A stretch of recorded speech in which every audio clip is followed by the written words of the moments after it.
Hello, everyone. Welcome to session 2 of the HIV and Adolescence Workshop. I am super excited to be here to be part of this session. This year's theme is Building Health and Resilience. We have an amazing session ahead of us with fantastic presenters. My name is Tanaka Chirombo, one of the board members for the Global Network of Young People Living with HIV, and one of the co-chairs for this session. Over to my co-chair to introduce herself. Hi, everybody. It's really wonderful that you can join us. My name is Alice Armstrong. I'm a HIV specialist in adolescence at UNICEF Eastern Southern African Regional Office in Nairobi. I also have the privilege of being the co-chair for this overall workshop. So in this session, we're focusing on how we can enable adolescents to know their HIV status, mainly through HIV testing, but also through disclosure. When it comes to HIV, knowledge is really power. Knowing your HIV status enables you to take control of your own health and make informed decisions and get access to the support you need. From my experience as a nurse to a service coordinator, and from my time working on policy and now programming, I have realized how important it is to create the right environment to enable adolescents to feel comfortable to test for HIV. This includes ensuring understanding, access to services, and as well as providing them support and addressing stigma. Today, I'm really looking forward to hearing new evidence that we can implement in our programs that can create this enabling environment so that we can test adolescents for HIV. Without HIV testing, we will never realize the good health outcomes for adolescents living with HIV. So from a personal, I found out accidentally my HIV status when I was already 12 years old, when I was just going through the health passport. It was not a quite pleasing experience as I was confused about the whole thing. But by the end of this session, we want the participants to understand the importance of giving support to adolescents such as myself who are to find out the status through such means and everyone else. Great, thanks Tanaka. So yes, we're super excited for this session. We have incorporated some interactive elements to keep you engaged. We've also brought in some voices of young people to hear their experiences of testing as well as their preferences. We would also love to hear about you. So in the chat box, add your name, where you're from, and maybe also what you would like to gain from today's session. It'd be great, even though we're in a virtual platform, to learn a bit more about you. So next up, we'll be doing a short fun quiz to check in on HIV testing knowledge. It's multiple choice. You choose the correct answer, which you feel, and at the end, we'll show you the answers. Thank you.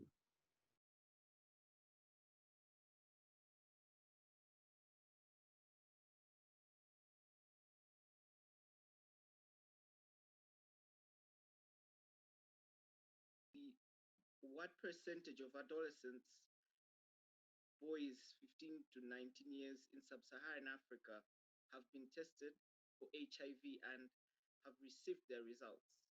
A, 1%, B, 12%, C, 43%, D, 7%. So you have 30 seconds to answer that question.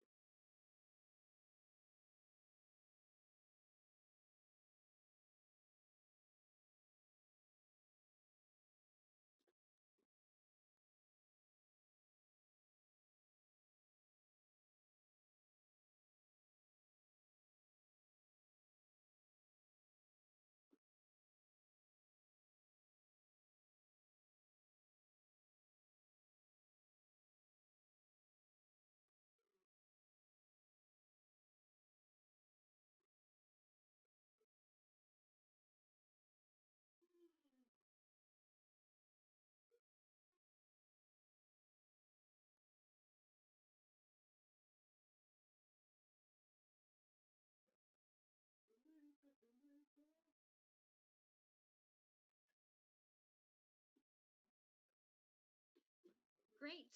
Do we have the answers to that question? Are we going straight on to the next one?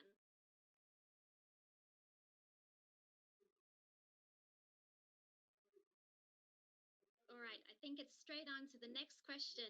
Are you ready, everybody? What are some of the main barriers to adolescents being tested for HIV? Is it needing a parent or a caregiver to provide consent? Is it poor risk perception or not knowing they are at risk of HIV? Is it C, judgmental health providers?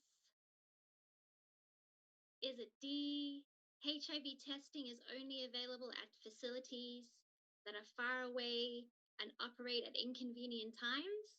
Or is it E, all of the above?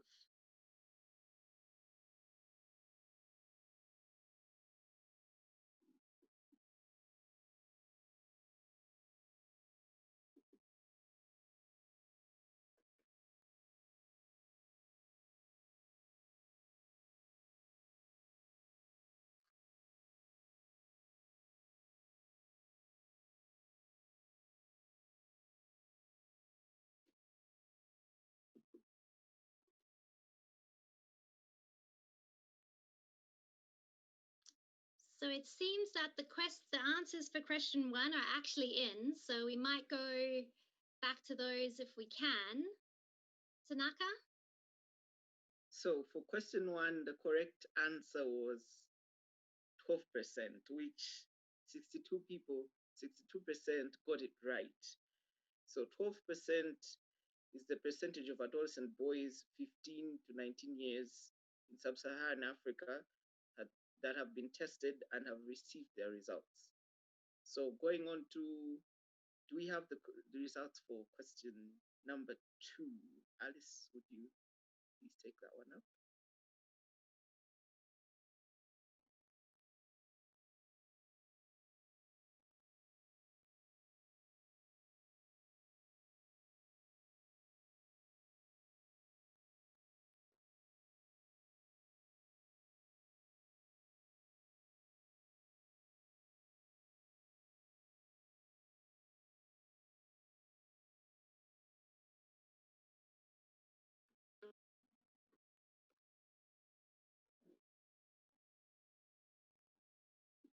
Over to you.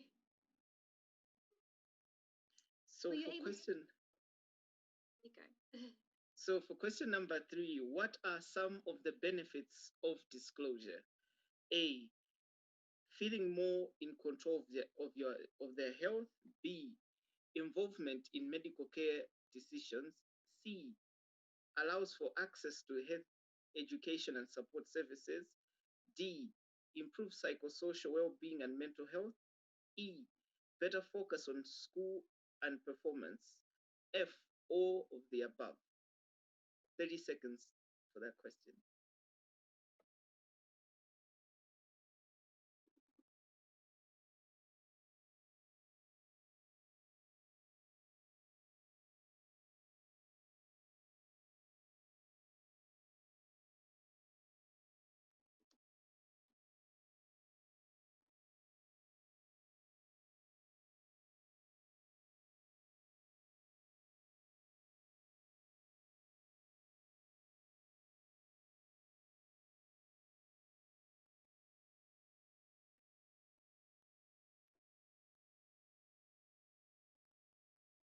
All right, so the results are in. So the correct answer is all of the above, which the majority got it right. So on to the next question, Alice. Great. It seems that we had some technical difficulties and I froze there for a little while. So just go back to question 2 and just to say all of the above was the correct answer, which 78% of you got. So congratulations. Those are all barriers for adolescents when it comes to testing. So for the next question, I hope you can all hear me. For question 4, it is when an adolescent knows their status, they should be A, forced to tell their workplace or school. B, supported to decide who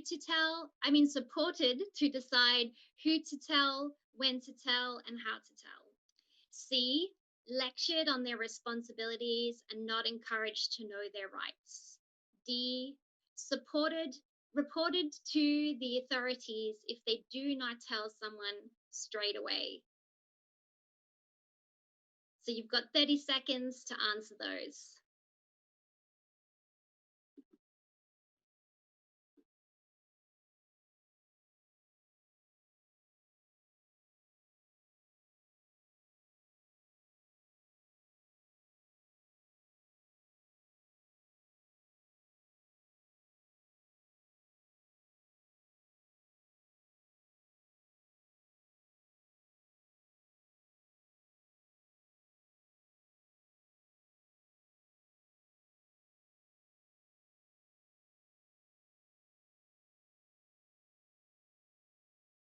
All right, the results for question 4 are in, and 100% of you got it right, which is fantastic. They are supported to decide who to tell, when to tell, and how to tell. That's great. Over to you, Tanaka. So the next question is really interesting. What is disclosure? Disclosure of HIV status is A, not a one-time event. B, is a process which involves an ongoing discussion. C, provides information and support and understanding of both adolescent and caregiver. D, involves the caregiver. E, is adapted to the child or adolescent development. F, all of the above. 30 seconds for that one.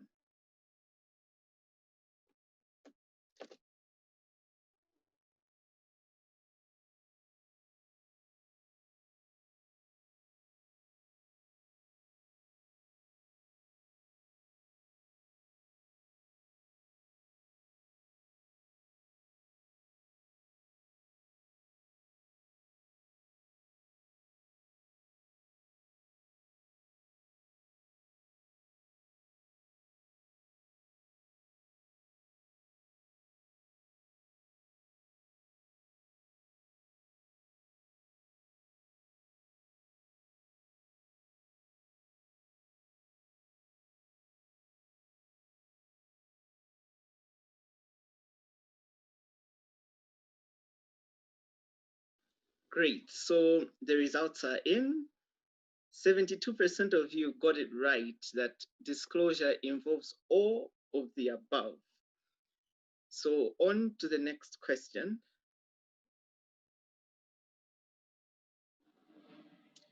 Thanks, Tanaka. We're almost there. A few more to go. We're really testing your knowledge today.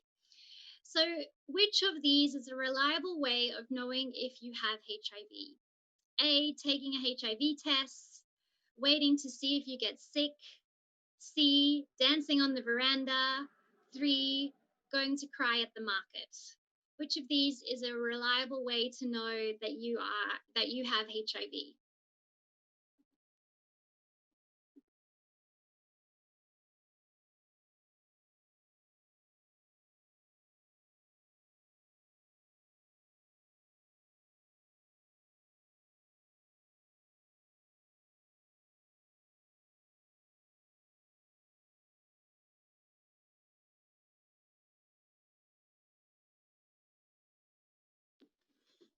And we've got the result. That was an easy one. We gave you a freebie there. That one was very easy. You're right. It's having a HIV test.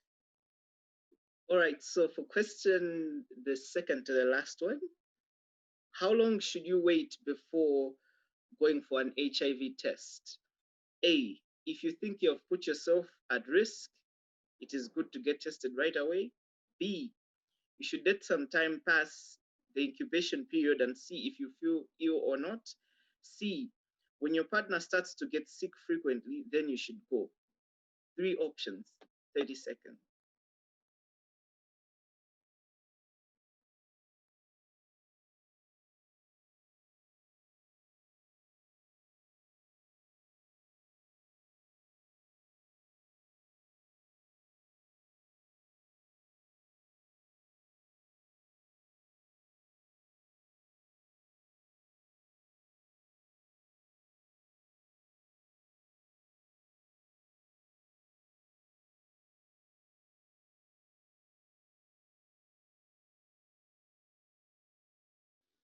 All right, so the results are in. 100% of the people got it right. So it is when you have put yourself at risk, you must definitely, you need to go to get a test, an HIV test. It is important. On to question number 8 and the last one. All right, our final question. Number 8, what is the window period in relation to a HIV test? Is it the time it takes from the infection for a test to show an accurate result? It is the time, or B, is it the time that it that has passed since you last had sex? Or C, the time you have to wait to get your results back from the test? 30 seconds.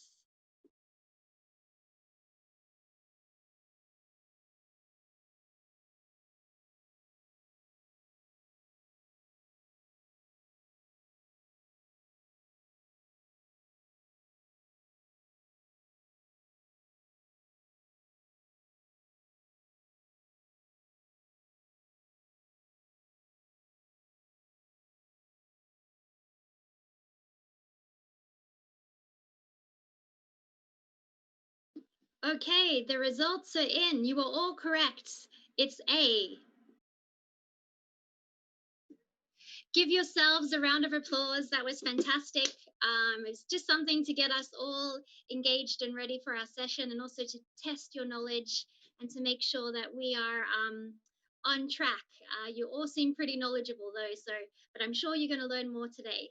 So it is now my pleasure to introduce to you our keynote speaker. Our keynote speaker is Dr. Engelungu, who is the HIV manager for UNICEF Zambia, where he is responsible for both the first and the second decade programming. In his role, he provides technical assistance to the Ministry of Health, as well as other implementing partners in all areas of HIV. He has 10 years of experience in program design and implementation, mainly focusing on HIV prevention, care, treatment, and support programs, particularly for adolescents.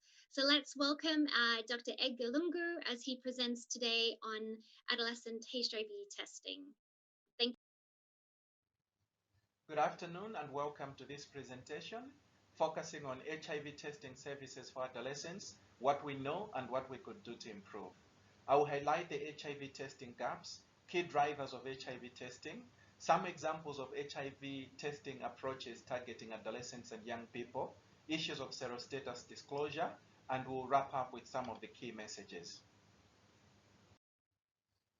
Let's begin with the broader context, which actually highlights the aspect of HIV testing gaps among adolescents and young people. As we can see from this slide, the youth population is growing globally, with the biggest growth being expected in Asia and the Africa continent. Just to give an example, in 2015, there were 226 million young people aged 15 to 24 years. And this population is expected to grow by 42% by the year 2030, providing a much bigger context within which we need to identify our adolescents living with HIV. Looking at new HIV infections among adolescents 10 to 19, we see that there's generally been a declining trend of these new infections, but this decline is not fast enough. And every new HIV infection among adolescents is increasing the number of people that we need to identify through HIV testing. Here is a point related to gender and regional disparities that was also quite visible from the previous slide. As we can see, there is a much greater burden with regards to new HIV infections among adolescent girls compared to adolescent boys. But we see that the picture regionally is not exactly the same, as there are some regions where there isn't much of a difference, and then in the East Asia and Pacific region, where the burden for new HIV infections is actually higher among adolescent boys. This actually tells us that our programming, including HIV testing, needs to look at the context of the epidemic. Let's look at HIV performance, for example. Here is data from Sub-Saharan Africa from Demographic and Health Survey. And one thing that we see from here very prominently is that there are low testing rates for adolescents. But across, we actually see that adolescent boys are actually lagging behind as well, which actually calls for a renewed emphasis on HIV testing services for adolescents themselves. Now, this begs a question, which adolescents should we actually be testing? Is it the entire population, or should we focus on segments of the adolescent population? As we can see from this funnel-shaped illustration, targeting all adolescents gives us a big number to work with. But as we target, we could be targeting segments of the population. So it could be population groups such as older adolescents, or we're looking at geographical areas with high burden. The other element is really related to risk factors, whether single or two risk factors or multiple risk factors. So this is really looking at adolescents that are sexually active, or those that may have multiple risk factors. They are sexually active, young key population, out of school. The likelihood of identifying an HIV positive adolescent from that population group is actually much higher. Now, one thing that we probably need to remember is when we're looking at adolescents living with HIV, we have those that were infected during the perinatal period, so meaning during pregnancy, labor and delivery, and the breastfeeding period, or those that are affected during adolescence itself, say for example through sexual transmission. There are quite a number of modalities that could be used using these approaches. Let's look at the recommendation from WHO. The recommendation here, what we are actually seeing is that the HIV testing for adolescents would depend on the status of the epidemic in the country. High burden settings might require some approaches that are slightly different from low burden settings and vice versa. But one point that is really, really important is that we need to really focus on a strategic mix of approaches that are really targeting the priority populations. And those identified could be young key populations, partners or children of people living with HIV, or the young people themselves within the age 15 to 24. Let's focus on some of the key drivers of HIV testing among adolescents. And I will look at four key aspects rather. The first one is low HIV prevention knowledge. We know that someone having good knowledge about an intervention is likely to take up that intervention. In this case, if somebody knows about HIV testing and its benefits, they will likely take up HIV testing. But we know that from data that there is normally low comprehensive knowledge for HIV among adolescents. In many countries, just half of the adolescents have correct knowledge about HIV prevention. Then we move to issues related to the legislative or policy environment, where sometimes they require parental consent for an adolescent that is less than 18 years old. That is a significant barrier because even when they can make their own decision at 16, they will not be provided with a service. A mapping showed that in many countries, adolescents still needed to get parental consent. We also moved to aspects of service barrier, particularly in the health system and the broader social environment. Things like judgmental attitudes of health workers, stigma and discrimination, be it at the facility or community health service delivery points, cost or distance to the facility, all these would be barriers to adolescents seeking HIV testing. Then there's the issue of weak data. It's really difficult at the moment to know what is the status of 90-90-90 in relation to adolescents. Because of weak data, we're not able to be very comfortable with the status, and therefore, we may not be able to have good evidence-based programming. So weak data is another factor that is a significant barrier. Now, let me focus on some of the HIV testing approaches.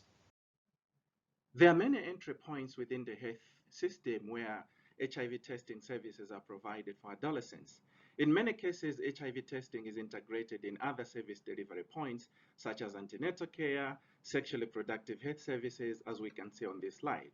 But I guess the key question is, how should services be organized to be responsive to the needs of adolescents and young people? I think the answer to that would be engage, engage, and engage. We really need to engage adolescents and young people when we're designing programs, such as HIV testing programs. I recall one time when we had a youth engagement session in Zambia, the adolescents and young people were very particular. They were saying, we just don't need a particular adolescent-friendly space that is responsive to our needs in a particular part of a corner of a health facility. We would like the entire health system to be responsive to our needs. So that's a really important thing if we really need to have HIV testing services that respond to their needs so that they are likely to take those services up. One of the proven HIV testing approaches targeting adolescents is the index testing. And in this one, I'm going to use an example from Zimbabwe using their Zandiri approach. In this approach, they have what they call community adolescent treatment supporters, known as CATs, who are adolescents and young people living with HIV, usually aged between 18 to 24. They work at both the facility as well as in the community through community outreach clinics, providing a range of services such as information on HIV testing, risk profiling, psychosocial support for adolescents living with HIV, etc. And in this approach, the CATs, when they were working with adolescents and young people living with HIV, they were able to interact with them and identify their biological relatives. So relatives living in the same house. They were also able to identify the sexual contacts of these adolescents and young people living with HIV. And once they had actually done that, they continued with supporting both the index clients, in this case, adolescents and young people living with HIV, and also conducting education and approaching the contacts that they did identify from these adolescents and young people living with HIV. And once they had reached out to these contacts, giving them information and supporting them, about 80% of these contacts, 80% of the 15,223 contacts they had identified, accepted to take up HIV testing. And when we look at the performance in terms of the yield, up to 9.8% of these contacts were actually identified to be positive. So the positivity rate, looking at the yield in the setting, was actually quite high. And then 97% of those that were identified to be positive were linked to care. A really, really good model when it comes to targeting as part of index testing. Other community models, such as targeted campaigns in the community, door-to-door testing, have also shown very high uptake of HIV testing among adolescents and young people. But issues related to linkage to care, there's been very little evidence in that regard. The other example I'm going to look at is from Mozambique around HIV self-testing. We know that with HIV self-testing, with convenience and privacy, it's really becoming popular. In Mozambique, they had a project where they were recruiting adolescents and young people aged 16 to 20 years from schools after giving them health education in SRH as well as HIV, and they referred them to one-stop youth-friendly centers at the facility. And right there at the facility, they were also recruiting the adolescents and young people that they found there.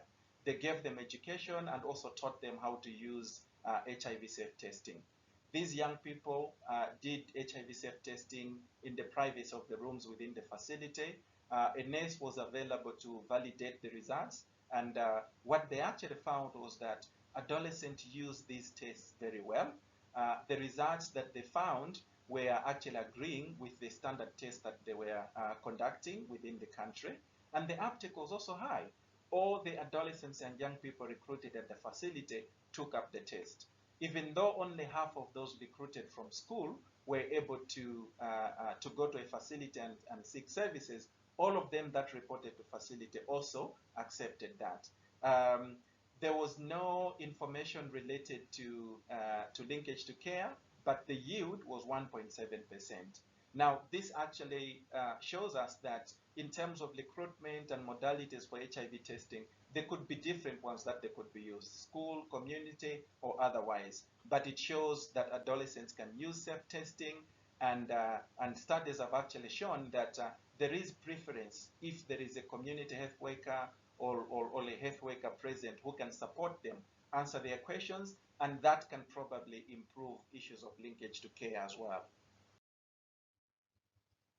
The other example is related to digital approaches, and we know that these are quite popular these days, using mobile technology. And I'm going to use an example from Kenya, where adolescent girls and young women aged 18 to 24 were recruited from schools. One group was being sent mobile SMS every week on topics related to sexually reproductive health and HIV, and another group was not receiving those SMS. Every month, they sent them questions around their HIV testing and HIV risk perception. The results actually showed that those that were receiving SMS were more likely to test for HIV than those that were not receiving these messages. And the period from the time the project began to the time adolescents that sought HIV test, on average, adolescents in the SMS group sought HIV testing services much earlier than those that were not seeking, that were not receiving SMS. A promising practice as well, but with quite a number of considerations that need to be made with regard to access to these digital approaches. A study in Zambia showed that issues of limited access to digital approaches was one of those that made some of these interventions not to have a good impact related to uptake of HIV testing and HIV knowledge.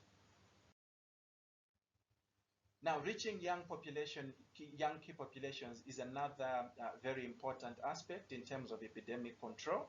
And the example that I have here is from Indonesia, where they conducted quite a number of sessions with health workers and community workers, teaching them to be friendly to the young key populations. They combined that with an intervention with a online communication platform, and what they found was an increase in uptake of HIV testing and also an increase in uptake of ART as a result of that program. I think one important issue to note with programming for young key populations, particularly for HIV testing, is to use social network-based approaches, where within their own network, these young key populations, they know each other, they can provide services as part of peers, or they can be used to educate others and undertake various forms of referral for HIV testing. Now let's look at aspects related to serostatus disclosure. And we're looking at disclosure in two ways.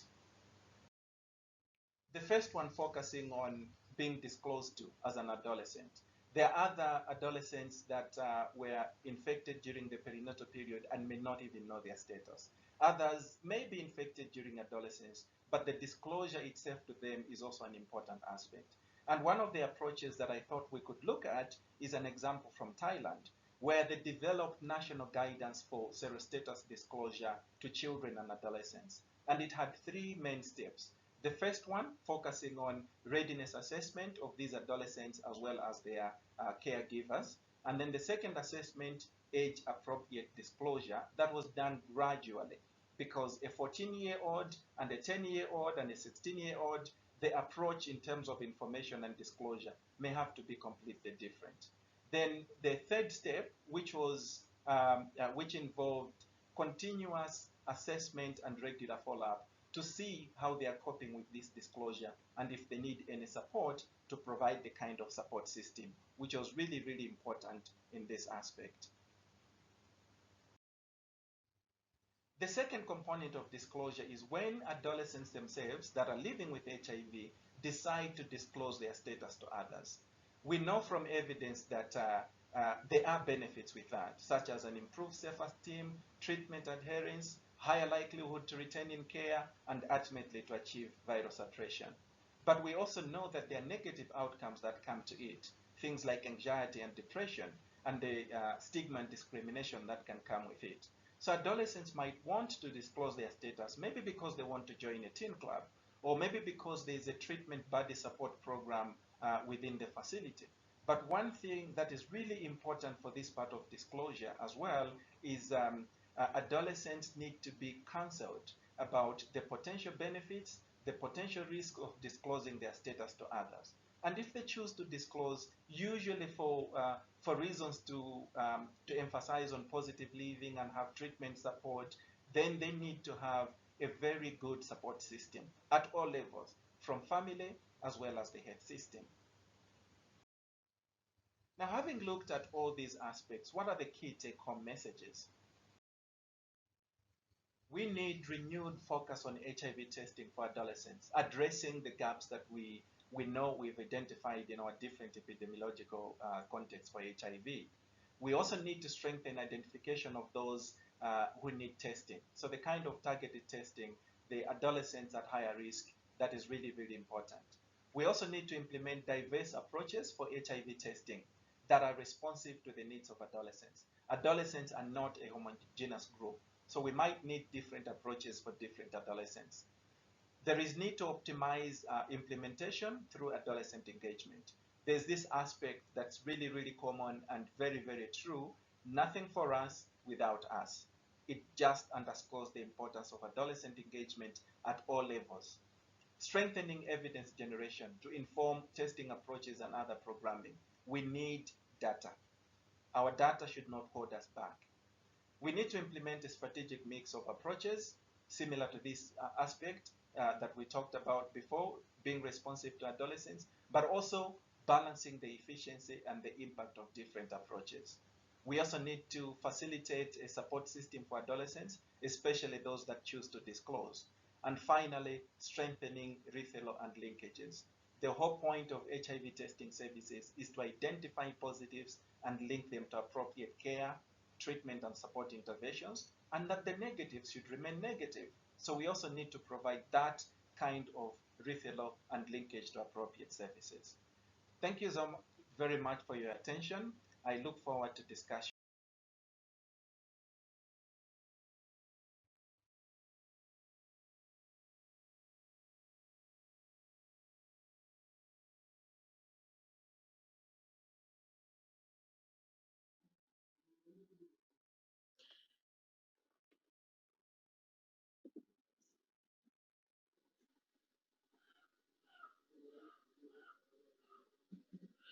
Thank you very much, Edgar, for that wonderful presentation.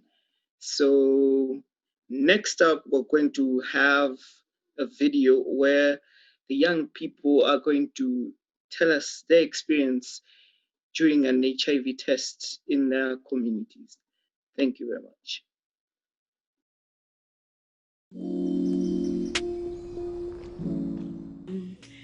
I am Nolfefe Chorwendi from Eastern Cape. I'm from an organization called Oxfam South Africa. I once tested for HIV and I was negative, but I received a poor service. The health workers are not being nice to us as young women when you go for tests. So I think they need more knowledge. They need to be taught about how to talk to us when we go for tests, when you ask for help from them. They need to be accountable when it comes to situations like testing, because it's something that is not easy, that is very hard to do, because of we are afraid of the results. So I think me personally, I am afraid to do tests because of the service I got previously, because of the poor system that they have, because of they don't give us fully support, they don't tell us, they don't give us information, they don't give us clue, they don't give us knowledge on what to do, on how to prevent, on how to be more responsible about such things. This is Angania Luesha from the University of Livingstonia, Los Campus, Malawi. I want to share my experience on the HIV test. Actually, my experience hasn't been that good, because in that process, there is no the youth-friendly service that the youth need, and of course it has a very good impact. Like, I went for the HIV testing, I had to know my results, and that has benefited me a lot because I know how to take care of myself, how to prevent contracting the HIV virus. Oh, I just want to say that HIV testing is a preventative method, and this to me has worked in the way that I had to know that I'm negative, and I had to go through the counseling, and they told me how to have safe, how to protect myself from the virus, and that's what I'm doing now.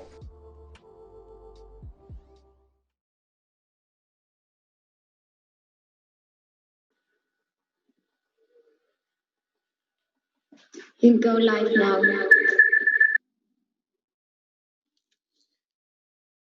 Wonderful. Who better to hear from than young people themselves, hearing their experiences, both the good and the bad. Thank you so much to those young people who have shared. And we actually have another video near the end where young people are going to share their experiences, but also how to improve testing. So thanks to them. Okay, we're now going to move over into our discussion time with Edgar Lungu, who presented the keynote. Thank you so much, Edgar. Wonderful, great overview to really set the stage. While we are waiting for a few more questions in the chat box, please do send those through. That would be really appreciated. Kind of any thoughts, any comments, any questions directed to Edgar. Edgar, we appreciate those. But to start off, I have a few of my own, Edgar, to get the conversation going. I would love to hear you talk a little bit more about consent. You highlighted that as being a key barrier for testing for adolescents and young people. I wondered if you could share how you think countries can work towards lowering the age of consent to really create more access to testing for adolescents and young people.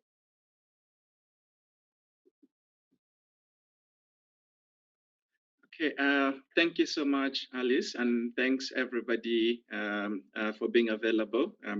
I'm very excited to be part of this conference. So I think, Alice, with respect to your question on lowering age of consent and what countries can do, I think the most important aspect is related to advocacy.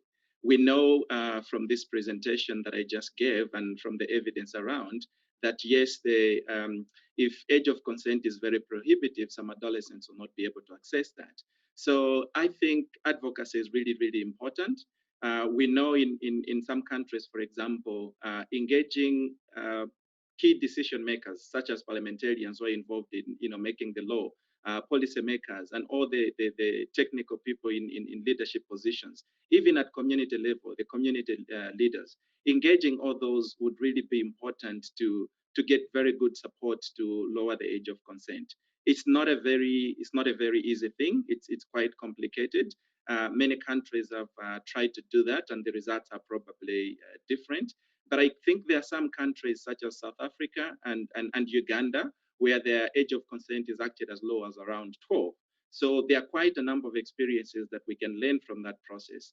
I know, for example, from reading that South Africa, it wasn't an easy battle, but the continued advocacy, the continued engaging policymakers and giving that kind of information that really resulted to lowering the age of consent for services such as HIV testing.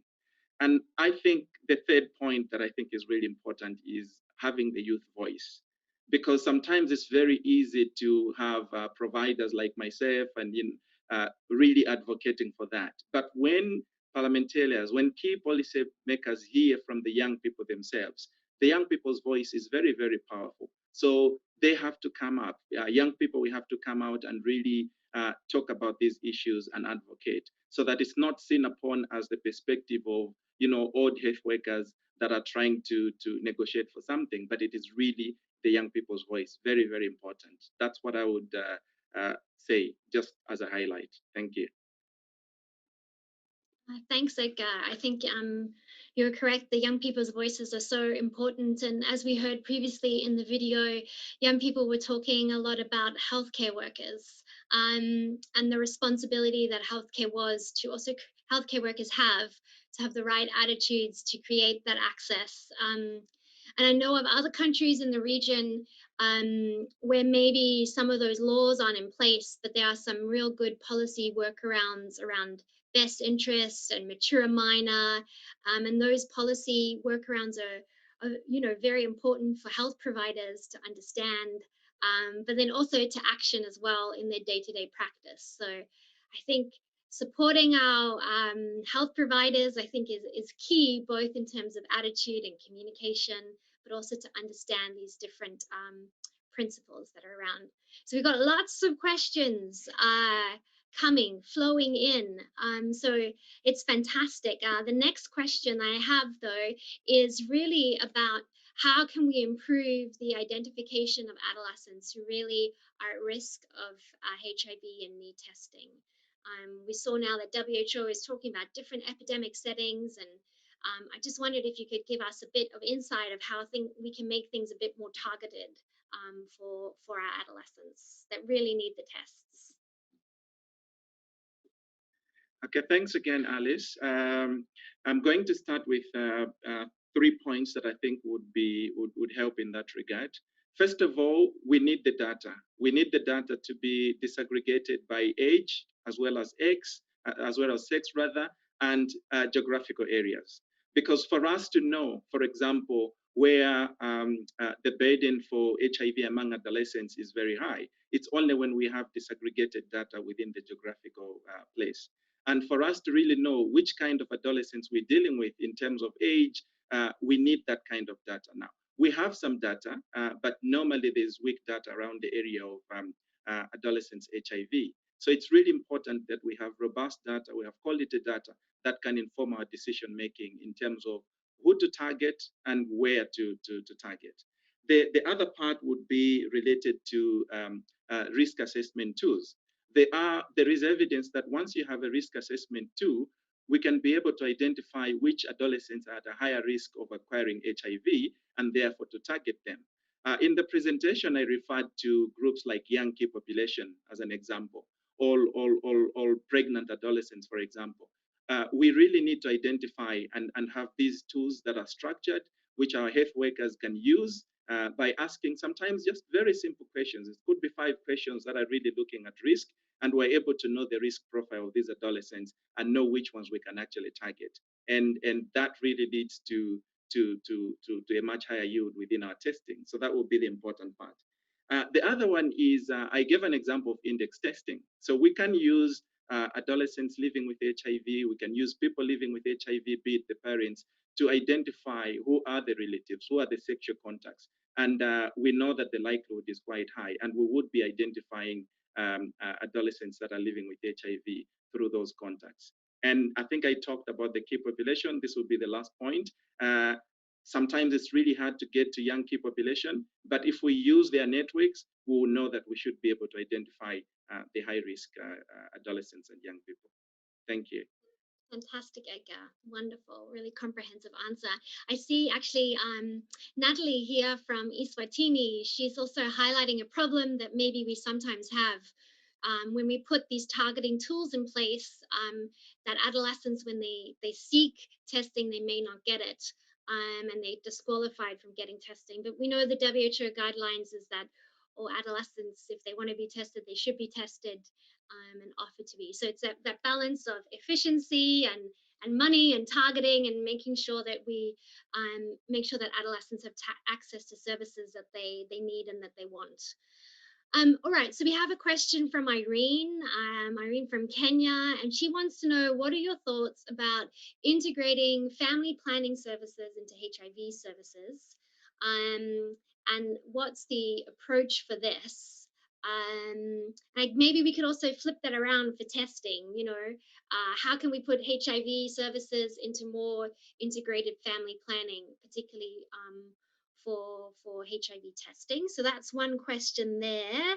Let me have a scroll to see what else we've got. We've got another great comment here about consent in Kenya, in Uganda, and how it's 12, and it's was originally 18, and it was really a lot of key stakeholder engagement. That's great. Thanks, Teddy. Oh, we got a great question here. So maybe it's almost the flip side of the family planning integration is how do we find young men? So we saw in the quiz that it's 12%, which is not great for our young men to be tested. So let's start off with those and see how we go. Thank you everybody for your fantastic questions. Maybe Edgar can also answer some of them a little bit later. So just those two for now, Edgar. Okay, thanks, Alice. So let me start with the one around thoughts around family planning and HIV testing or the broader HIV integration. I think that's an important area. We know that there's been evidence that integrating services improves the efficiency. The chances of more people utilizing those services are really good. And there are very many models that people use for integration. So let's focus on family planning and HIV testing, for example. I think two of the most used models for integration would be co-location. Co-location meaning wherever you're providing family planning services, say within the family planning clinic, they should be HIV testing services available there. And especially these days when we're looking at test and start, then the aspects of immediate linkage to treatment for those that are found to be positive would have to be there. So that's essentially looking at integrating that component of family planning with not just HIV testing, because we want when somebody has been tested, whatever result is there, they need to be linked to appropriate care. So then we're looking at other aspects such as VMMC, such as use of condoms, promoting condoms as for dual protection. That's within the family planning setting. The other element, just for the sake of time, I'll just mention two, would be the issue of building the capacity of health workers to provide integrated services. So, and that would mean whether it's in HIV, whether it's antenatal care or family planning in this case, the provider should be equipped to provide HIV testing and other HIV related services. From experience in implementation, there are times when we have health providers would be saying, oh, I am not able to provide HIV testing because I have not been trained in HIV. So they would be sitting in a family planning clinic, and we know there's a very close relationship between HIV and SRH services, including family planning, but they don't provide HIV testing because they say we do not have the capacity. So that's why I'm looking at really giving the capacity for our health workers to be available to do that. And I think one thing that we cannot forget is they have to be responsive to the needs of adolescents and young people. So let me stop there for that question, and we can discuss further. I know there are quite a number of models. Yeah, there's so many questions, which is really wonderful. Thanks, everyone. But I guess one more I want to quickly answer before we get in trouble is just around this one from James, which I think is so important. We need to talk more about disclosure. And he's saying that, can we speak more around parents and caregivers' role in the process of disclosure? And specifically concerned about that there really is a delayed disclosure because parents are hesitant. So can you talk a little bit, maybe tools and support that are available that you know of? And that's our last one. Okay. Thank you so much. So let me start with that disclosure, and maybe with 30 seconds to reach adolescent boys. I think one of those that you asked. So in terms of disclosure, I think that's a really good point. Sometimes adolescents don't know their status way into even when they were perinatally infected, like we talked about. One of the key tools is really to provide support to caregivers by giving them education, and they also need psychosocial support because sometimes there are issues related to blame. It's not just about an adolescent who may have been perinatally infected having feelings of blame towards parents. It's about caregivers themselves not really knowing how to handle that issue. So I gave the Thailand example where there was a readiness assessment, and then these caregivers have to be given information and supported through the disclosure process. I'm happy that as part of the question, you really pointed out the issue of it being a gradual process. So that's really important. Now back to supporting parents and caregivers. It's also a process for them. They really have to work with healthcare workers. They need to be educated. They need to look at the age appropriateness information that can be given. There is evidence that some adolescents that are living with HIV, if they have to be disclosed to or to disclose, they need a combination of support from both parents and healthcare workers. So that's something that we really need to take into consideration. There is a process around the disclosure management, which really goes through the kind of questions that can be asked, the kind of capacity that can be developed for both adolescents living with HIV as well as parents, so that they can navigate that. And we don't have time to go through all that, but there are structured processes that can be followed and to give that kind of support system. I think finally the one of reaching boys. Yeah, we have very low testing rates among boys. Targeting them is reaching them through the platforms where they are mostly found. Some targeted campaigns as one of the models, following platforms such as football. Those could actually be used to target boys. And sometimes it's important to engage boys themselves and hear how is it that they want the services organized and how better can we reach them. There are models such as human-centered design thinking, which is engaging the users. In this case, we can engage the boys and ask them to say, how does an HIV testing service that would be attractive to you look like? And we can be able to get those preferences for the boys, and we'll be able to use that for decision making. So back to the issue of generating data and using that data for decision making. Thank you for those questions. Brilliant. Thank you, Edgar. And I think, I think you've covered so many different topics in the questions, and we know there is so much more, and we appreciate for all that interest. We have more time for questions for our abstract panelists, so I'm sure they will be speaking to some of the issues that we've already introduced in the keynote presentation. And also to say that Frontline AIDS also has some really great tools that are available both for adolescents and parents and caregivers around disclosure. So you can check those out online. Those are great. And I'm sure there's lots of other things out there as well. Okay, wonderful. I think unfortunately that's all we have time for now. And we have one more little surprise, or I think we may all have to get involved. Tanaka, over to you.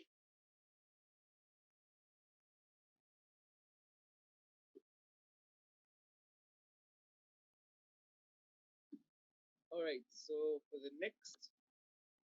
during our stretch break, our 5-minute stretch break, we're going to do the famous John Bulligate challenge. But this time around, we won't really have the audio, so we'll just do it virtually. So we're telling John to open the gate to the hospital so that we can all go for an HIV test. So we're telling John, please push the gate. John, please push the gate. John, please push the gate. So Edgar and Alice, you can help us to tell John to push the gate. So 3, 2, 1. John, please push the gate. John, please push the gate. John.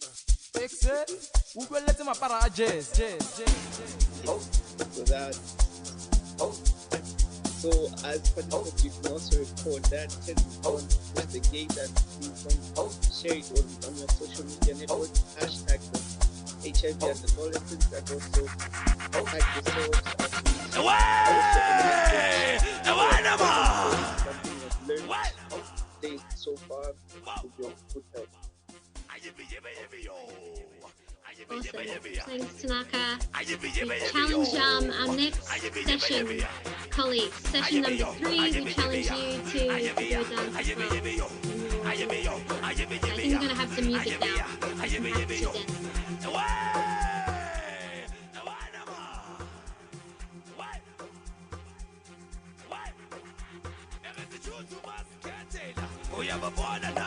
dance. Welcome back, our fantastic participants. Let's go on to our first abstract of this session, which will be presented by Mate from Zambia. She's going to talk of primary care level algorithm increasing yield of HIV positive adolescents in a community intervention. Good afternoon. My name is Mwate Joseph Chaida, and my presentation is based on a primary screening tool that increased yield in HIV positive adolescents aged 10 to 14 years old in a community intervention. I'll give experiences of the HIV Prevention Trial Network 071 pop-up study in Zambia. And below these were funders, were primarily funded by PEPFAR, 3IE, the Bill and Melinda Gates Foundation, and the NIH. The other component of the study, which is the Pop-Up for Youth study, where my presentation is based, was funded through a UK aid-funded program, the Evidence for HIV Prevention in Southern Africa, or simply EPSA. So background of the party study. So this was the Pop-Up for Youth study that was nested within the HPTN 071 Pop-Up trial. The Pop-Up trial investigated if a combination HIV prevention package, including universal test and treat, could reduce HIV incidence at community level in Zambia and in South Africa. While the party study's primary outcome as a nested study was HIV counseling and testing in the previous 12 months in adolescents. So the study was in Zambia and South Africa and was conducted in a total of 21 communities. 14 were in Zambia and 7 were in South Africa. What did the POPAT intervention have? So it involved community HIV care providers called CHIPs who moved in communities door to door to offer information on HIV testing, counseling, VMMC, tuberculosis, and STIs.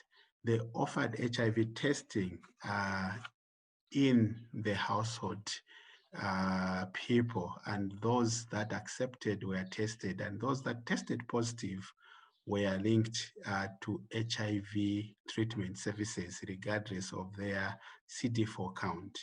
Then the males that tested HIV negative were linked to VMMC facilities. The party study was implemented in a 3-phased approach. The first phase involved implementation of the POPAT study in its current state, in its original state. And the second phase included addition of additional implementation of additional youth targeted interventions. And the third part involved conducting of the cross-sectional survey, which showed that the interventions improved the knowledge of HIV uptake, the knowledge of HIV status in the adolescents. So we followed the adolescents as indicated earlier, door to door in the community. Assent and consent were provided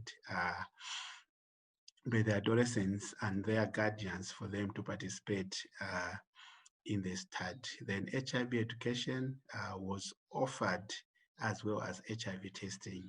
Further, we wanted to see if a screening tool that was used in the clinical settings of Zimbabwe could effectively be used to identify and diagnose adolescents who are living with HIV in the community settings. So we therefore administered this to the adolescents in that age group. So this tool was, as indicated, was used in the clinical settings of Zimbabwe. We adopted 4 questions, and the first question was history of hospital admission, recurring skin problem, poor health in the last 3 months, and death of one or both of the natural parents. If an adolescent answered yes to any one of these questions, we classified them as being at risk of possible HIV infection. We, however, went ahead to test all the adolescents regardless of their risk status. What did we find?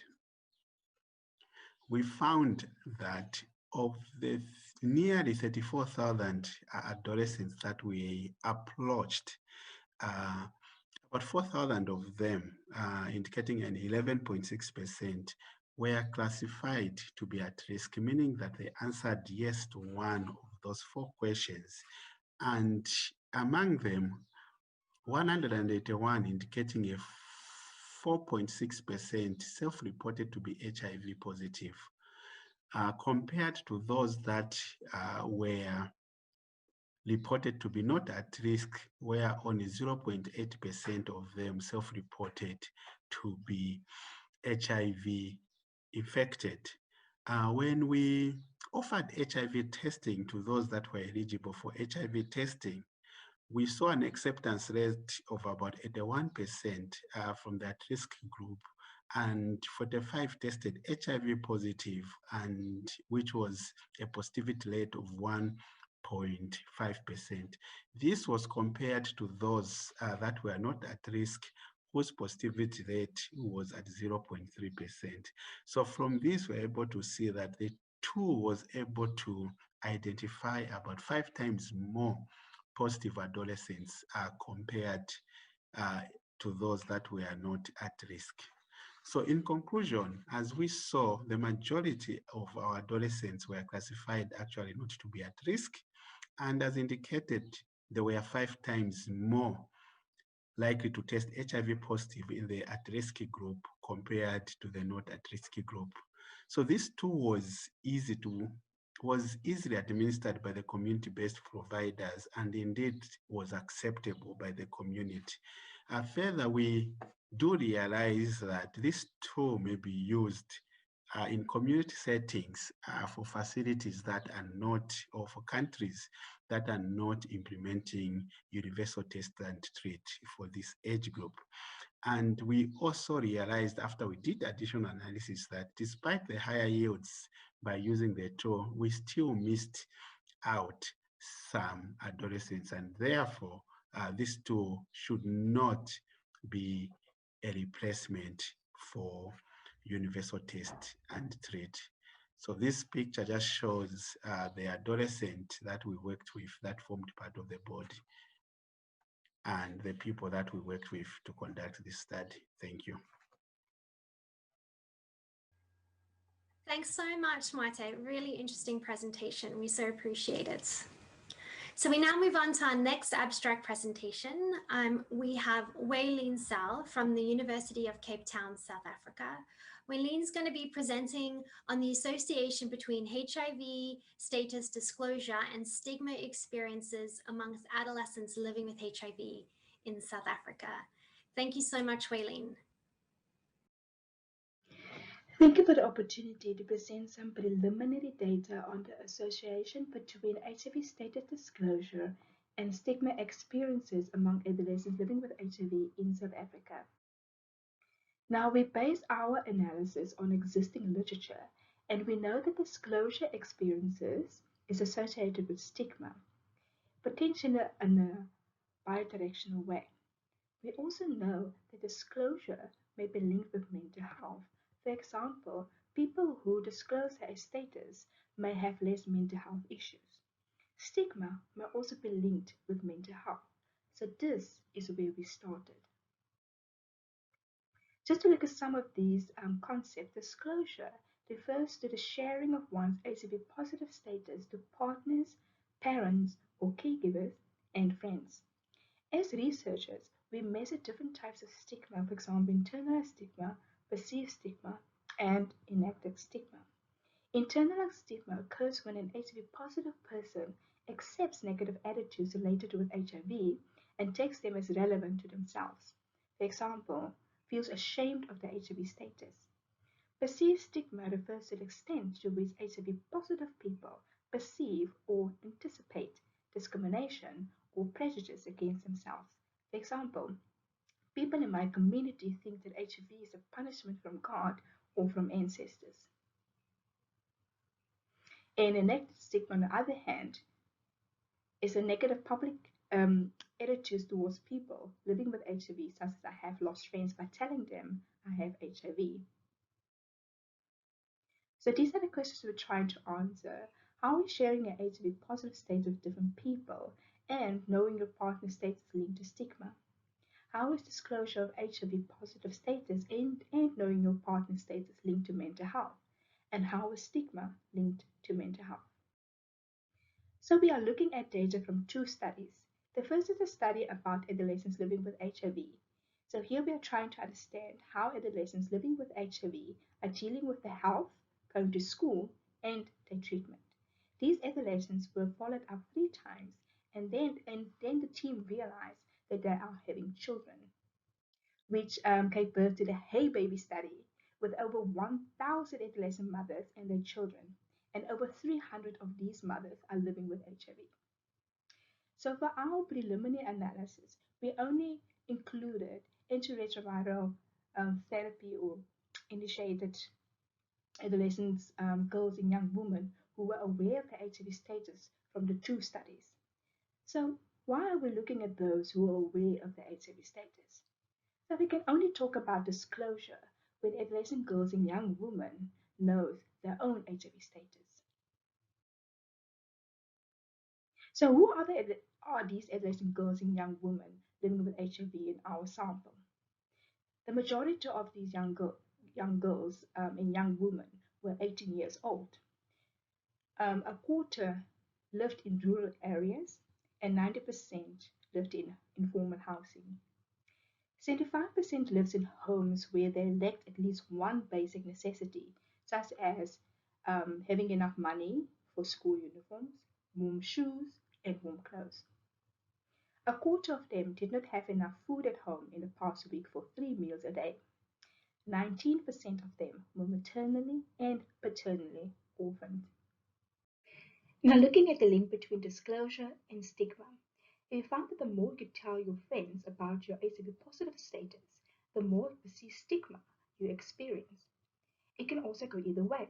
The more perceived stigma, the more you share your HIV positive status with your friends.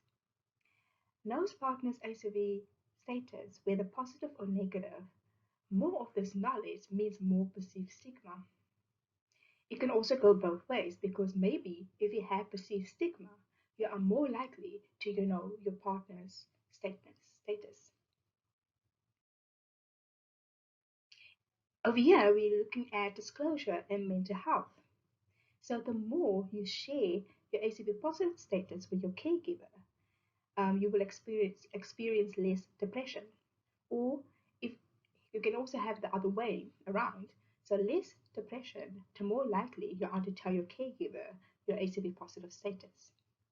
So also more knowledge of your partner's status, less depression. Or you can have the other way, less depression, the more likely you are to know your partner's status. In this slide, we can see the more you share your HIV positive status with your friends or your peers, more trauma. And it could also go both ways. The more trauma you experience, the more likely you are to share your HIV positive status with your friends. Over here, we look at the link between stigma and mental health. So the more you internalize stigma, for example, feels ashamed of your HIV positive status, the more depression, anxiety, and suicidality you will experience. It also can go both ways. Also, the more perceived stigma, for example, people in my community think that HIV is a punishment from God or from ancestors, the more depression, anxiety, and suicidality you will experience. And this can also go both ways. In summary, some disclosure, for example, telling peers your HIV positive status and knowing partner's HIV status increases stigma. Some stigma, for example, internalized and perceived stigma, increases mental health. And some disclosure, for example, telling your caregivers your HIV positive status and knowing your partner's status reduces depression. So these findings have some implications for research. So we should support adolescents to share their HIV positive status with different people in a way that improves mental health and stigma. We also know that stigma is an issue, but we don't have strong evidence of stigma preventions, so we should focus on disclosure because that may affect both mental health and stigma. We should also try and understand where we can intervene. What are the programs that will work best? So one of the limitations is that we make use of cross-sectional data that limits our ability to draw conclusions about causal relationships and directionality. In future, we can focus on longitudinal data that can help us draw conclusions about causal relationships. Thank you so much, and I will be happy to answer any questions. That was a wonderful presentation from the previous speaker. Now we're going to have the third abstract, which will be presented by Fungai, who's going to talk of HIV test uptake and ART initiation rates among adolescent girls and young women enrolled to the DREAMS program of Zimbabwe. HIV test uptake and ART initiation rates among adolescent girls and young women enrolled to the DREAMS program of Zimbabwe. My name is Fungai Hamilton Mtsengerere. My presentation outline is as follows. I will give a background, aim and the objectives, methods, results, conclusion, and recommendations. Background.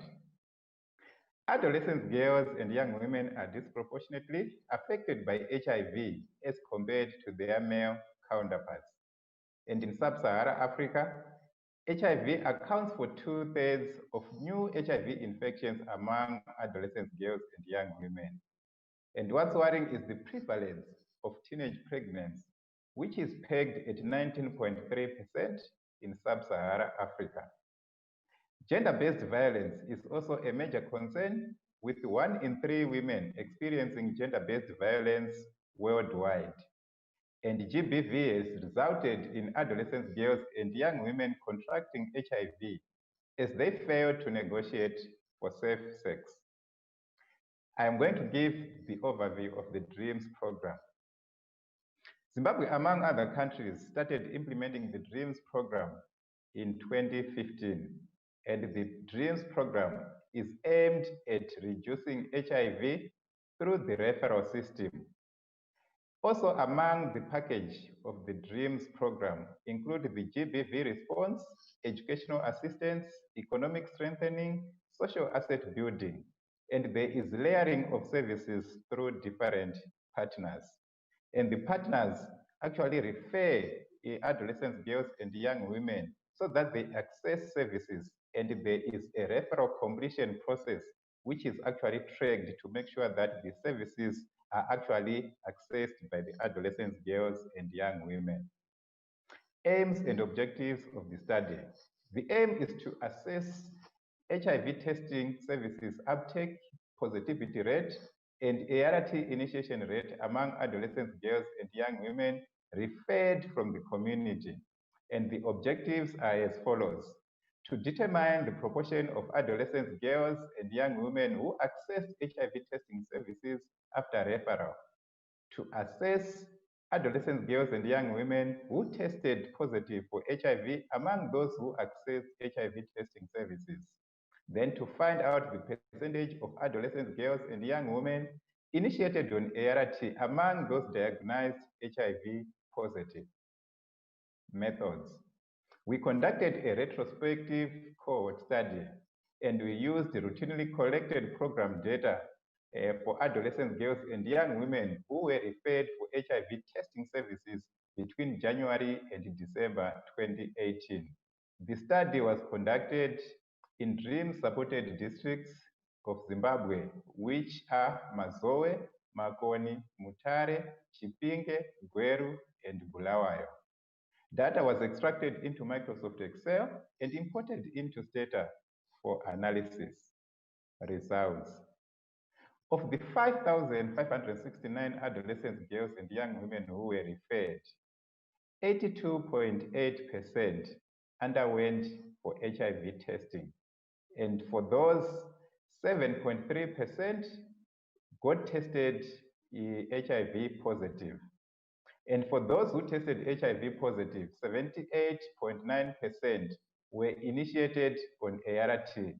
The median duration from referral to accessing HIV testing services was 18 days, whilst the duration from diagnosis to initiation of ART was 4 days. Most single women, adolescent girls and young women actually underwent for HIV testing services. And the study also found out that more adolescent girls and young women referred to public health facilities were initiated on ART. Conclusion and recommendations. The study found out high levels of HIV testing uptake and ART initiation rates among adolescent girls and young women enrolled to the DREAMS program. And the study recommends scaling up the referral approaches to linkage HIV care for improving diagnosis and treatment of adolescent girls and young women. However, strategies should be adopted to shorten delays from community referral to HIV care linkages. Then there is need to improve ART initiation rates among adolescent girls and young women. Thank you.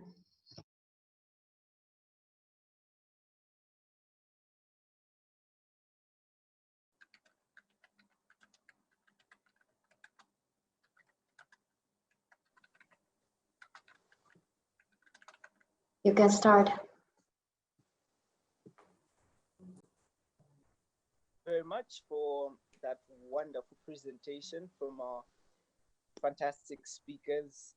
And I would like all the participants to encourage you to post those questions in the chat box. And do not forget to take that screenshot, post it on your Facebook, post it on your Instagram. Don't forget to hashtag Biology Education. And also don't forget to tag your friends so that all your friends who missed out, they might also be able to see what you're doing and they'll be able to follow the workshop. So over to my co-chair, Alice. Fantastic. Great. While we wait for more of those questions to come rolling in, it's my pleasure to kind of bring us back to this panel discussion and bring our fantastic abstract presenters. We've got Watwe, we've got Waylene, and we've got Fungai. So we now have the opportunity just to kind of dig down a little bit more and understand the work, the wonderful work that you have been doing. So my first question for you, Watwe, you really were able to kind of identify adolescents living with HIV with that tool, which is fantastic, and it was be able to use in community settings, which is great. But I just wanted to know, were there any kind of characteristics that you were able to further identify of the children and adolescents that were found to be HIV positive? For example, did they have parents or siblings who were living with HIV? Yeah, thank you very much, Alice, for that question. Yeah, as I indicated, we conducted this activity door to door in the entire community. When we entered a household, we actually offered HIV testing to everyone that we found in the household. So therefore, we were able to identify a number of characteristics and factors that were associated to the adolescents that tested HIV positive. So that data is there. But for the purpose of my presentation, we primarily focused on what characteristics enabled the adolescents or their families to actually test for HIV. What we did notice was if someone in the household, an older person in the household, tested for HIV, the likelihood of the adolescents to assent or consent for HIV testing was actually higher. Thank you. Great. Tanaka, over to you. So as a young person living with HIV, Waylene, yes, I want to ask a question specifically. I understand it is important to support adolescents to tell others for support in this period they might be facing due to disclosure issues. How can we do this in a more enabling way? Waylene. Okay, thank you for the question, Tanaka. I would say it is very important to have the conversation with these young people about who would they disclose to, why would they disclose, how would they disclose their status, what are some of the pros and cons of disclosing, what could happen if they do disclose, which was also some of the kind of like, looking at trying to support young people to make the decision themselves to disclose, which was also presented by Dr. Edgar Lunge earlier on. So yes, so this is kind of like, I kind of understand this, like, what is being, or the young people to be ready for when they suspect somebody that know their status, or if somebody confront them that, because they're HIV positive, like how would they respond to it? And what is the plan of how they will respond to it? So to kind of like have these kind of conversations, and also to have the healthcare providers, the peer supporters, even the caregivers, the parents, to have these conversations with the young people rather than avoiding the conversation. So yes, so for me, it's definitely this conversation you should have them. And also think about disclosure, not as automatic, so you must disclose. Rather get to a more of like, when you have these conversations, slowly and thoughtfully and carefully to have these kind of like conversations with the young people. Thank you. Great, thanks, Wileen. Really insightful. My question now is to our third abstract presenter from Zimbabwe, Fungai. Fungai, can you tell me a little bit more about the part or the specific intervention that was used to support the linkage to care?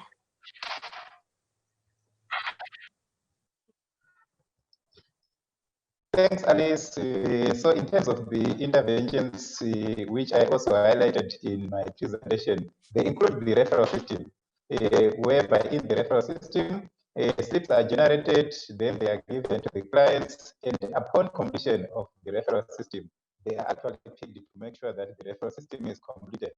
Then also there are community structures which are actually used to do follow-ups mechanisms to make sure that the adolescent girls and young women actually go and receive the services. However, there are also interventions like we have the differentiated service delivery models to make sure that the referral completion as well as access to services is actually rendered to the adolescent girls and young women. Then, as also what Dr.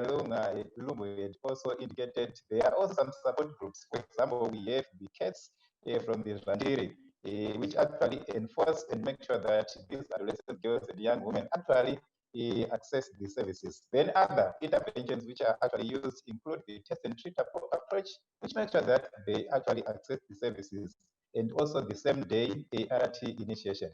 Thank you.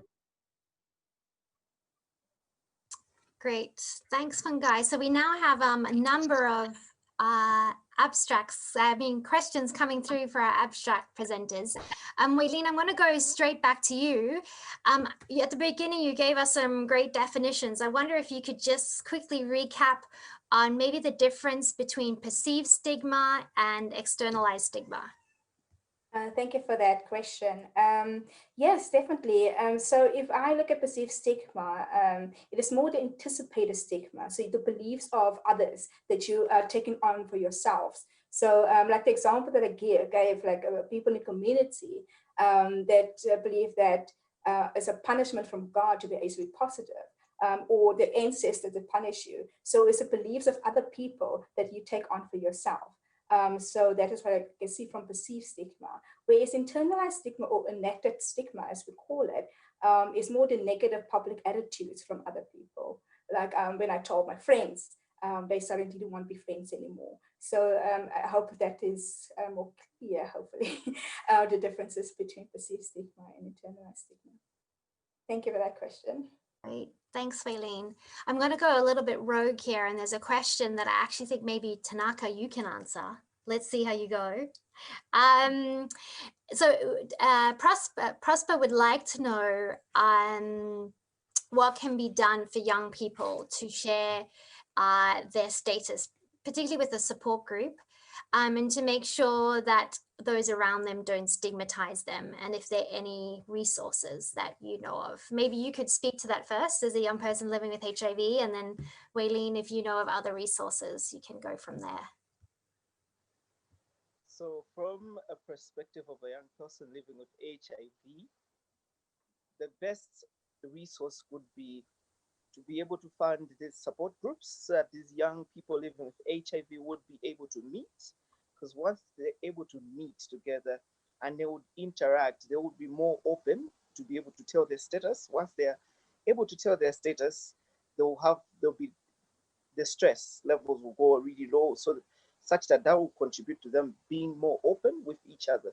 So I feel like more resources should go to being able to support these young people to be able to meet, and also support systems that enable youth-friendly delivery of these services, such that the youth themselves, they could be involved in the whole service delivery, talking more of a differentiated type of service delivery, basically. Great, Tanaka, I'm keeping you on your toes. Waylene, do you have anything else to add? Oh, you're muted. Yes, muted. Sorry about that. Tanaka, that was so great. Yes, definitely support for young people to help them in this instance. And yes, and I also like what Dr. Edgalunga was saying earlier on about some of the services they provide, like the I believe it was like the Friendship Club, or sorry if I don't remember correctly, but that is such great resources. And I have to say, though, for our population or our young women that we have in our study, we didn't really go into, more of the kind of like reasons why, or support systems that they have for disclosing. But I just believe like the guidance that the disclosure, like counseling that happens, that is very important to help them disclose, or to address fears about disclosure to others, and also that will also help them to kind of what would I say? Yeah, empowering them to kind of like share their statuses with their partners or their sexual partners. So like I believe these like guidance that was also talked about earlier on, HIV counseling and all those kind of things will help them and support them in that instance. Great. Thanks, Waylene. So I'm now going to head over to Fungai. We have a question here from Jamal. He first says, thanks for your excellent presentation. Could you expand on the 20% of adolescent girls and young women who did not initiate treatment? Do we know the reasons for them not initiating, my bad. Oh, thank you, Alice, for the question. Right, for the 20%, we know that for the DREAMS program, we aim to achieve the 95, 95, 95 target of the UNAIDS ambitious target. But however, there are some challenges. We have the adolescent girls and young women. Some of them are very mobile, and the moment they relocate, some of them, we fail to locate them. But however, through the structures for following up, we will be in a position to follow them up so that they are actually linked to care.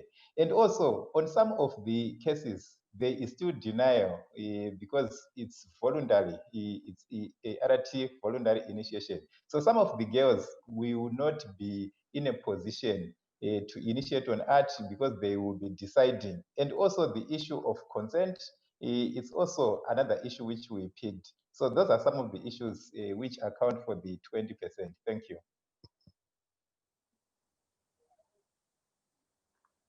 Wonderful. Keep those questions rolling in. Tanaka, over to you for the next question. Right, so the next question is to Chaila. From the chat, it says, Chaila, your risk assessment tool seems to be performing well in identifying at-risk population with likelihood of positive testing. Did you do some psychometric analysis to check reliability characteristics? Over to you, Chaila. Yeah, thank you very much for that question. So this tool was not developed by ourselves, but it was adapted from the work of Rashida Ferrat, who did some work in Zimbabwe. So they did the analysis, the psychometric analysis, and actually validated the tool. So they had a number of questions such as history of TB, orphanhood, hospitalization, the issue to do with education, the current respiratory infection, the current chest infection, wasting, stunting, diarrhea, self-rated poor health, poor functional ability, and possible STIs, to mention some of the questions. But when they did the analysis, actually, they were able to conclude that 5 questions were actually key and were likely to identify more HIV infections compared to all the other questions. And those 5 questions were the 4 that I mentioned, inclusive of STIs. So it was validated. However, it was used in the clinical settings, and they were able to get quite a number of HIV positive adolescents being found, most likely those that had prenatal HIV infections. So our aim, we wanted to see if the same tool can yield similar results if implemented in community settings. So we went door to door in the community, tested this tool, and were able to see that, yes, indeed, it was able to identify slightly more adolescents that were living with HIV compared to if we tested everyone. So the tool was very much validated for clinical settings. Thank you. A great response from Chaira. So next, the last question for this panel discussion is going to Fungai. So the question is, did the DREAMS project conclude in Zimbabwe, and what is the impact of the mentorship angle? Over to you, Fungai. Okay, thank you, Tanaka. Yes, the DREAMS program is actually continuing in Zimbabwe. Initially, we had 6 districts, but also it expanded to the other 6 districts. So all in all, we now have 12 districts under the DREAMS program. So in terms of the mentorship program, it has gone a milestone in terms of changing the thoughts as well as how the adolescent girls and young women are perceived.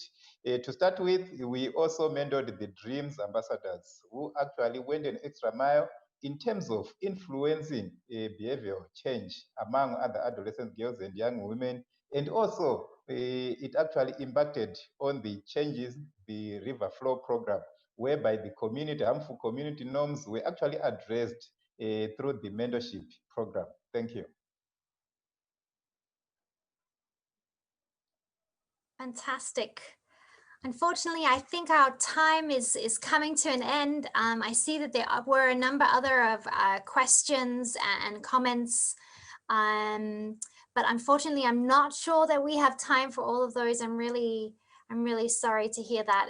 But please feel free to chat to each other on the chat box and in the discussion box as well. Maybe other people can provide other insights as well. Okay. That's it. We now have yeah, we've got more for you in this session. Enjoy. So we're going to have a short video on how we can best improve testing and disclosure, and these videos were done by fellow adolescents and young people. Enjoy. My name is Tanya and I am from Zimbabwe. So the reason why adolescent girls and young women from my community personally are not going to get tested is the issue of being embarrassed. They're actually skeptical because you realize that some of the health workers or the nurses in these health centers, they are neighbors, they are people from that community. So at the end of the day, if a person goes and gets tested and becomes positive, she's actually embarrassed of what will be said about her, or even just going to get tested. People think that it implies that you're sexually active, and it's something that is deemed immoral in our society, especially if you're not married. So that's why most adolescents, girls and young women are not going to get HIV tested. So what I think should be done is that there should be distribution of those free HIV testing kits. At least they should be free. They should be distributed just as we did with the condoms. Hi, I'm Sandhya, and I believe that the war of the minds is as destructive, if not even worse, than the war of men. HIV patients not only experience the physical scarring, but also undergo mental trauma. Most experience widespread stigma and discrimination. This results in the prevention of accessing HIV services, making them even more vulnerable. Making therapy and counseling accessible to all will help the sufferer a lot. Widespread awareness and counseling on the topic of HIV not being a taboo disease will not only help the patient but will also raise the tolerance level of the society towards the patient. It is high time we stop shaming them and considering them outcasts. It is time we open our doors to them. Hello, I'm Mariam Nasaka from Uganda, and I'm looking forward to participate in the HIV and Adolescence workshop. I'm really eager to get cute information on HIV test and treat. It's always better to know your HIV status, and the only way to know HIV status is to get tested. But young people, we the young generation, we fear to get tested of HIV. And do you know why? It's because we lack information on where to access HIV testing. Also, the principles of confidentiality and consent are not properly practiced. So how can we make HIV testing better? I want to call upon all our health workers to support young people after testing. Also provide information on where to access the services. I am Nalfefe Chogwendi from Eastern Cape. I'm from an organization called Oxfam South Africa. First of all, I think HIV testing would be better if we were not being harassed by the health workers, because in my area, in my town, when you go for tests, the nurses will harass you, will call other their colleagues to come and see you and shout at you. So I think that's inappropriate. That's not a good thing, because it gave us the tension not to go for tests, and we ended up being sick because we are afraid of going to the clinics because of the service, the poor service that we get from them. Hello, this is Anganel Wesha from the University of Livingstonia, Los Campus, Malawi.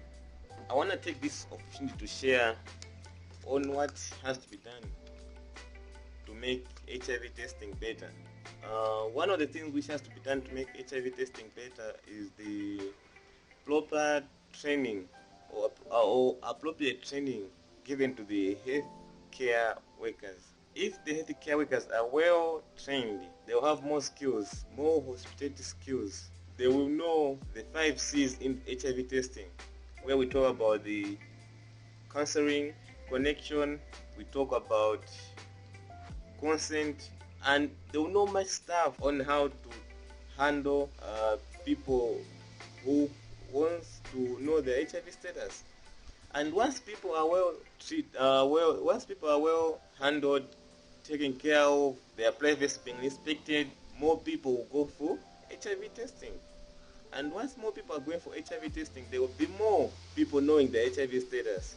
So one of the things which has to be done is the proper training given to the healthcare workers, and that will make HIV testing better. And one of the things which has to be improved to make the HIV testing better is the provision of the youth-friendly services.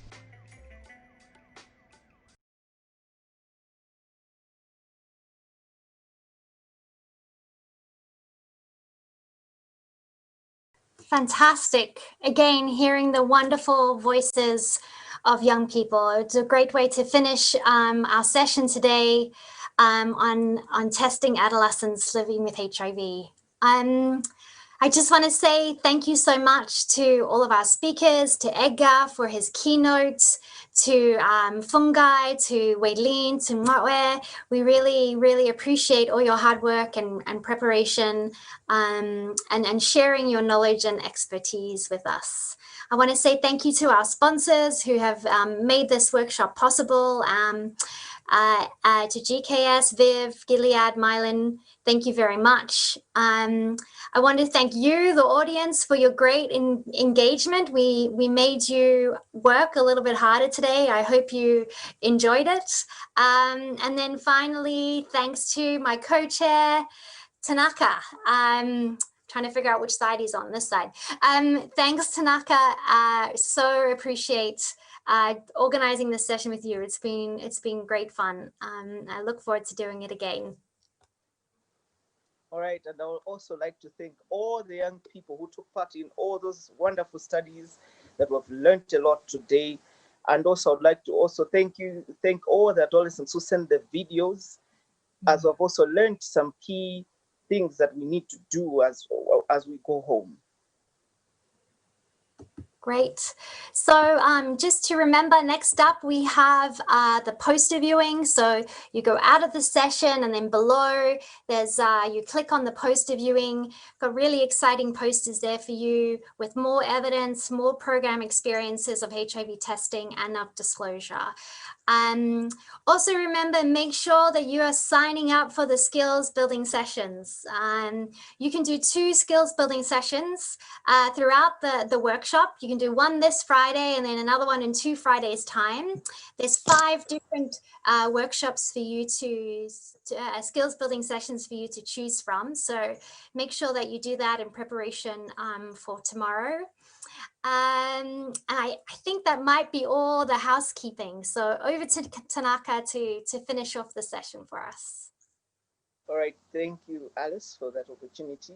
So I hope everyone is going to reflect what we have learned today, and I hope everyone is going to go back with a renewed focus on testing adolescents for HIV in a targeted and well-tailored manner, as we want to achieve good health outcomes for adolescents living with HIV without it. Thank you very much. Have a wonderful day and enjoy the poster viewing.